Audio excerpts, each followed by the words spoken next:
Soňra hormatly prezidentimiz Yaponiýanyň Halkara Hyzmatdaşlyk Bankynyň başlygy Hayashi Nobumitsu bilen duşdy. Iri Mali idarasynyň ýol başçysy wagt tap kabul edeni üçin hormatly prezidentimize hoşarlyk bildirip, Yaponiýanyň Halkara Hyzmatdaşlyk Bankynyň Türkmenistan bilen ýola goýulan köp ýyllyk netijeli hyzmatdaşlyga uly ähmiýet berýänini bellädi.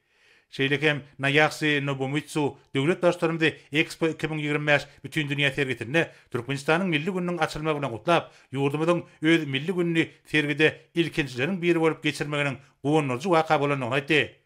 Hormatly prezidentimiz hoşnutly sözler we gutlalar üçin minnetdarlyk bildirip, Türkmenistan bilen Yaponiýanyň Halkara Hyzmatdaşlyk Bankynyň arasyndaky hyzmatdaşlygyň toplanyň oňy tejribesini kanagatdan bilen bellädi.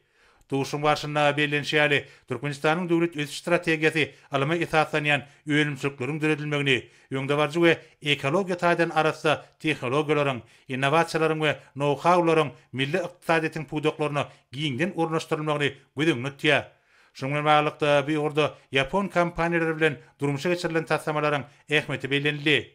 Yaponiýanyň bankynyň ýol başçysy Türkmenistanyň ykdysady syýasatynyň netijeleriniň bellep, öz ýurdunyň işi düzümleriniň hem-de mali idaralarynyň iki taraplaryň gatnaşyklary mundan meýlekde ösdürmäge gyzyklanyny bildirýänliklaryny aýtdy.